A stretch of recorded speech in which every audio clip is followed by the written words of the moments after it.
Want to get away from it all? Have a cocktail, blow off some stress? Well, if you're like me, there's one place to do that. Las Vegas, baby. Welcome to the morning show. My name's Pat Miller. I'm your host of The Hub, and today we are hopping a plane and leaving it all behind because on this edition of the morning show, where the industry gets together under one roof on The Hub, we are heading to Las Vegas, and we are encouraging your questions during our call today. Feel free to jump in the chat, and we'll bring you in our one-on-one conversation with Joel Peterson from the Las Vegas Convention and Visitors Authority. Joel, it's always great to have you back on the show. How are things in Vegas? Things are slowly recovering, but they are recovering. We are, getting to a point where we've made some headway actually since the last time I was on your show, Pat. We've had some shows now that have been reintroduced into the destination. We didn't have that several months ago. We have a brand new property that has opened since the last time we talked on this show in downtown Las Vegas that we can talk a little bit about. Our visitor count in the month of October was just under 2 million visitors for the month. So of course, down year over year, of course, like everything. But we are seeing Las Vegas still being that domestic destination that is that impulse purchase that people who are being smart about traveling still, and we are advocating for that in everything we do through our social media marketing and so forth, as well as what you see in the hotels. To convey that. And I personally had the opportunity to go to Las Vegas at the end of October and see what is going on firsthand. And it really was impressive. Walking through the casinos, which one of the big changes are, how we're keeping our visitors safe that are choosing to gamble. Walking through the Wynn and the Encore, it looked like a Home Depot plexiglass extravaganza. They were everywhere on the table games. So I can, without hesitation, say that safety for the players and safety for the employees who are the dealers, absolutely. I saw it very abundantly through many, many of the hotels that I walked through on my trip. Well, let's continue on that before we get to the fun stuff, because there's so many new and exciting things in Las Vegas to cover. But let's talk about the smart safety protocols and how seriously Las Vegas is working to protect its employees and its guests. So what's new there? You bet. So we have had a face mask mandate since June 26, which is still in effect. But as of recently, we have reduced our capacity to 25% for restaurants and bars, which was at 50%. So now that policy is effective through December 15th, and the governor and the health officials then will make a determination whether we can make changes from there. But that is one thing to expect. But when I was there personally, like you're seeing in many places, know how to scan a QR code because it is becoming increasingly more and more popular, right? So restaurants are having those QR codes in their menus, outside that you're using that rather than giving, customers menus. So we are seeing a lot of those types of technology innovations to try to make things as touchless as possible. But walking through Wynn, Venetian, MGM, you are seeing, employees as floaters, wiping down elevator buttons, wiping down other high-touch items. In MGM Grand specifically, you had, hand washing stations. So they've reconfigured plumbing to literally have hand washing stations on the casino floor than actually having to go in the restroom for that. So it was clear to me, that so many of the properties were taking that. And there were thermal scanners for taking temperatures of guests walking into the property as well. Very, non-invasive. You didn't even know you didn't even know it was there, but it's good to see that extra step was being taken as well. Well, it's great to hear that the city is doing what it can to protect guests and employees, and it's a reality that we're in, hopefully not for too much longer. But let's turn our attention to the fun stuff. Normally, when we're talking Las Vegas, it's a new show, a new restaurant, a new hotel, and you've got some of those things to share. But one of the headline stories is you've got a new NFL team there now. What's it like to have the Raiders in town?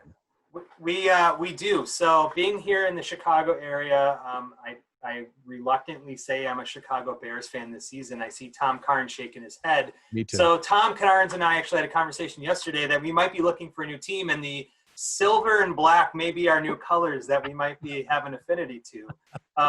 But the Raiders did move officially this year. They have been fanless all year. But the stadium that is, it's Allegiant Stadium, so Allegiant Airlines has a 20-year contract on the naming rights. But I took a tour of the stadium when I was there at the end of October. Boy, talk about being blown away. Glass Dome Stadium, 65,000 seats. The suites, we got to see some of the suites and some of the standing room only areas.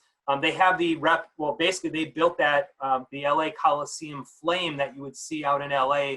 They've basically built that in the stadium. That's a tribute to Al Davis, the original owner of the Raiders. It literally is on the side where the strip is. So as you actually look out these lanai doors that open and close for open air, experiences, you're literally right across the highway from the strip. It is amazing how close it is. I will say that, some fans love the whole tailgating experience, and obviously, in the Soldier Field or Lambeau Field or wherever they have, a little bit more real estate for tailgating outside the stadium. And while there is that area, no other stadium has the Las Vegas Strip a quarter mile away. And so you can imagine on game day the amount of tailgate parties that are going on throughout the Strip. And they literally are closing the crosswalks over the highway for foot traffic. So you can take some of those complimentary monorails down to Mandalay Bay and literally walk down Las Vegas Boulevard, take a right over the highway, right over to the stadium. They did an exceptional job with it. So just for a point of reference, if you're going to a game or an event, right, soon there will be events there as well, you can spend your pregame hours anywhere from New York, down through Excalibur, Luxor, Mandalay, and then just walk to the stadium. You don't need to take a cab or something to get there.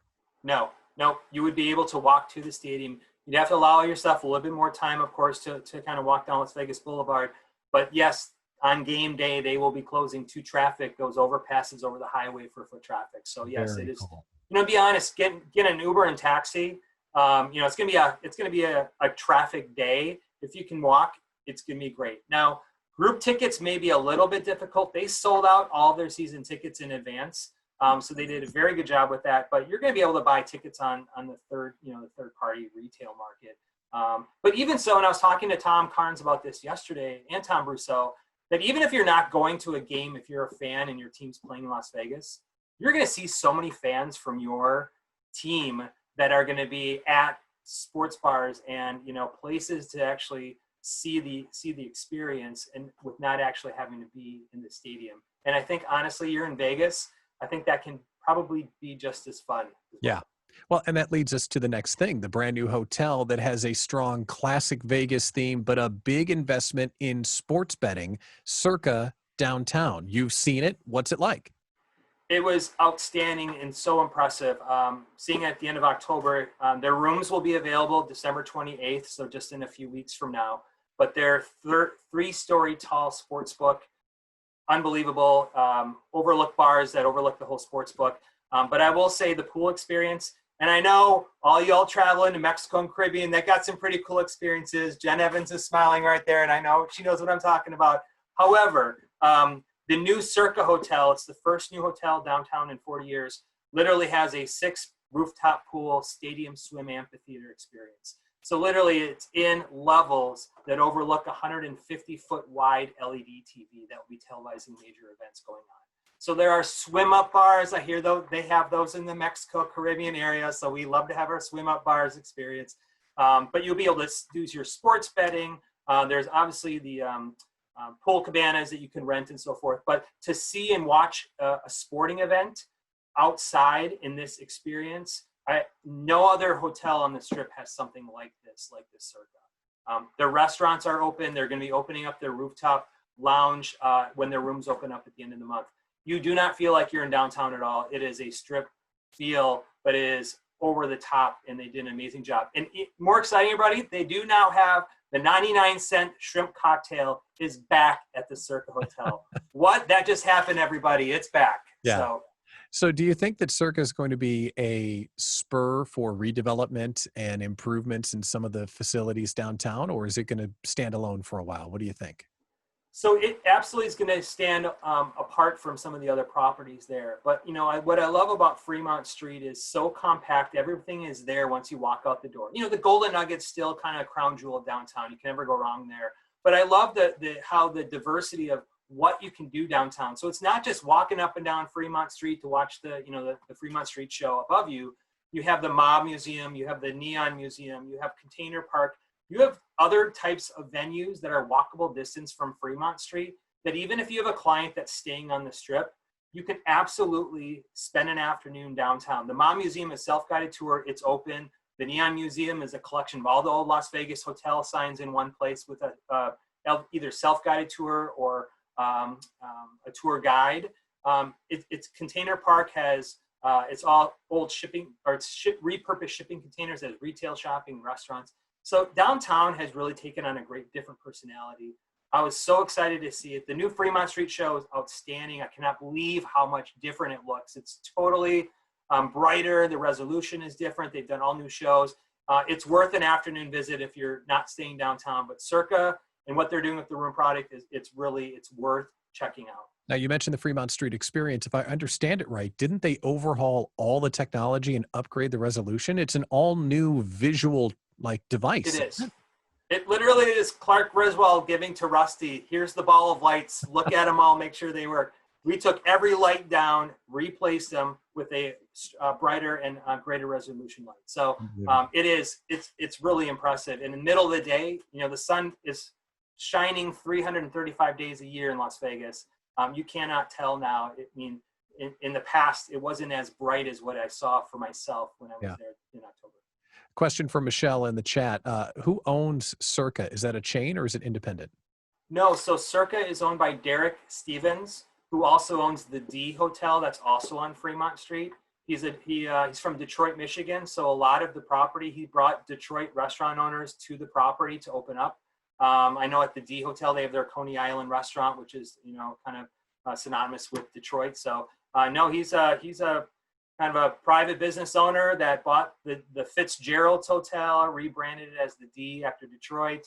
And then he ended up leveling the Las Vegas Club, which is where the Circa Hotel resides now, and built it from the ground up. This is a completely from the ground up experience. Plus, he built the Garage Mahal, which is a parking garage of 1,200 spots downtown. It was kind of cool. We walked through it, and it's hard to get excited about a parking garage, but I'll tell you why. Is all their celebrities they come in, the parking spots were so wide because they obviously don't want people's doors to hit, their Hummer doors or their, whatever, large vehicles are coming into that garage facility. So that's great. Really, really cool though. Well, as the virus recedes, however long that takes, but as it becomes less a part of our daily life and people want to get out and enjoy life again, Vegas will have some exciting stories to tell. Not only the Allegiant Stadium is open, that Circa is open, Virgin Hotels is going live in January. Tell us about that. You bet. So sadly, I know the Hard Rock brand name is a very well-known brand name across many destinations. So the Hard Rock Hotel that was in Las Vegas was not affiliated with the AIC group that owns those properties throughout Mexico and Caribbean. But Richard Branson came in, bought the property, has wanted to get in the Vegas market for years. They had shut that hotel in February of this year and completely shut it down. So even before COVID hit, they had intended to have this property shut down completely to totally overhaul it, totally reimagine it. This is going to be, they're going after the kind of cosmopolitan Aria Vidara crowd at this new Virgin Hotel property. So much that they don't call them rooms, they call them chambers, which is, I think, kind of an interesting change. But it will be a 1,600 room property. But the Hard Rock kind of had that, the young millennial partiers that love the rehab day club. That is definitely going to be a different customer that they are going to be bringing in. But they open January 15th, and we're excited to have that off-strip property reopen and reimagined. And then a big addition where the Riviera was, if I'm thinking about it correctly, Resort World. Is that right? Yes. So on the site of the old Stardust Hotel. Stardust. That's Stardust. Yep. So right opposite Wynn and Encore, Resorts World Las Vegas opens probably June 21 next year, maybe Memorial Day weekend. 3,400 room property, 3 towers, all affiliated with Hilton. Their primary tower will be under the Hilton umbrella. Their other tower will be under the Conrad brand. And they have another luxury high-end brand as well called Croxford's Las Vegas. So they are going into the hotel and the hotel experience. So that will be the first new hotel in 11 years on the Strip when it opens next year. The Cosmo was the last new hotel on the Strip. But they have a 5,000 seat theater for headliner residencies.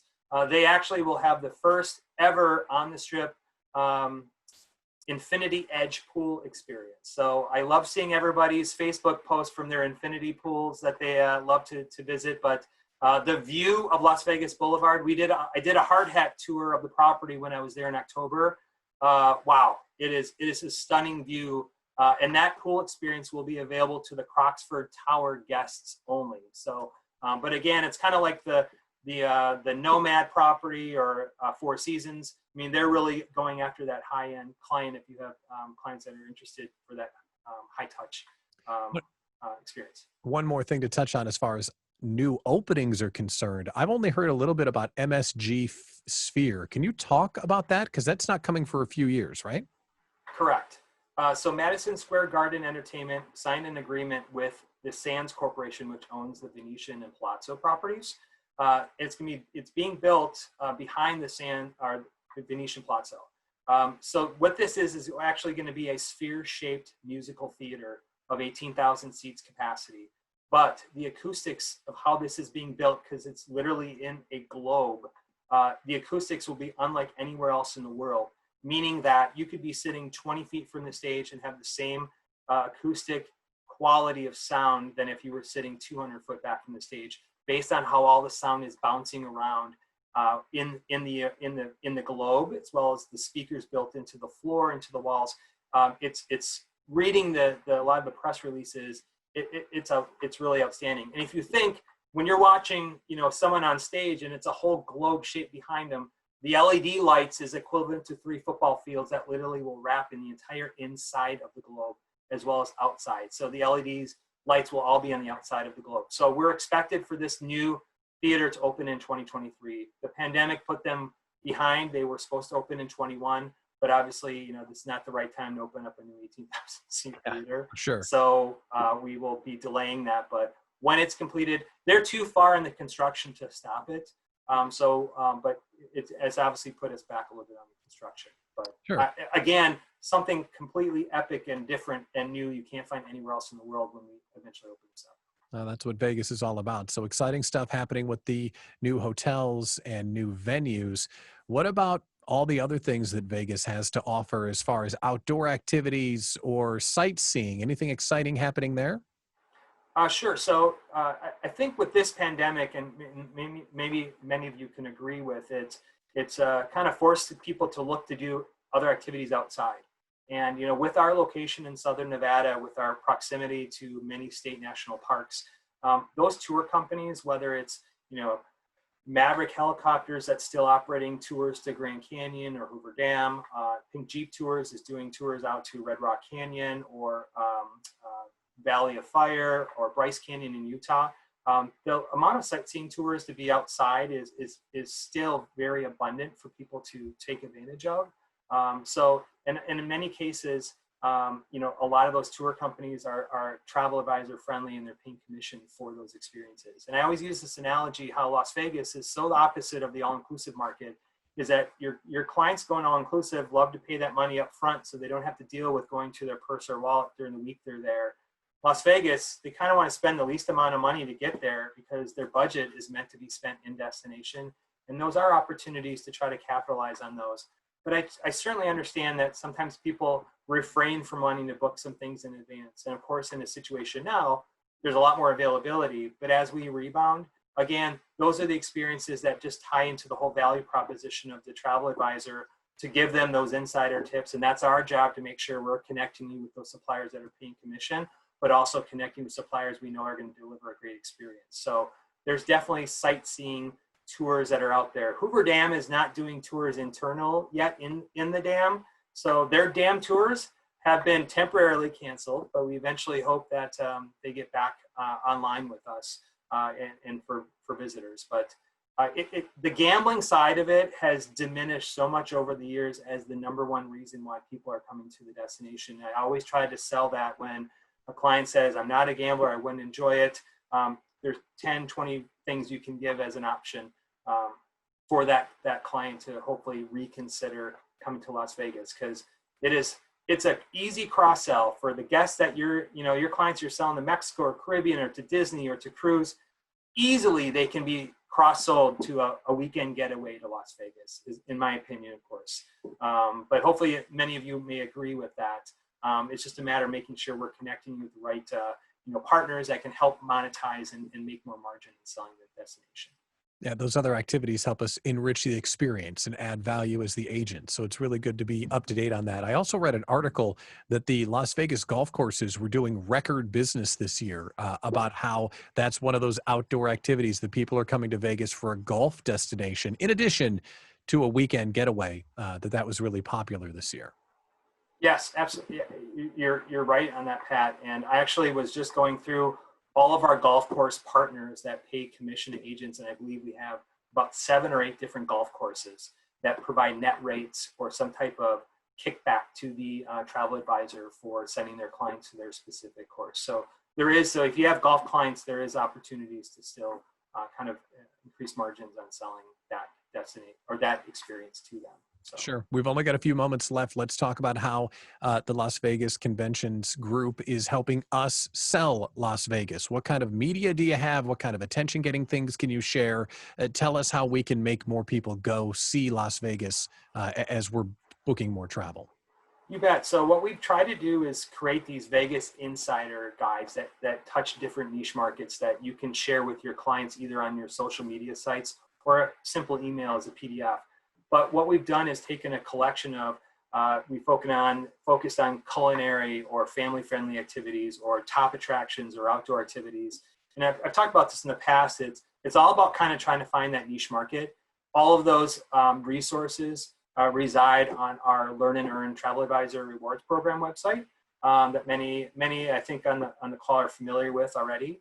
But we have I think 14 or 15. We just created a new one called the Blast from the Past itinerary. It's actually giving you a 3-day itinerary of experiencing quintessential nostalgic experiences of Las Vegas. Like going to the Golden Sears Steakhouse and sitting in the booth where Sinatra and Sammy Davis Jr. and Joey Bishop used to go to after their concert events. Or going to, places like Bugsy's Steakhouse at the Flamingo, Bugsy Siegel's, the legendary kind of mafia, person that kind of has been associated with Las Vegas back in the, in the 60s.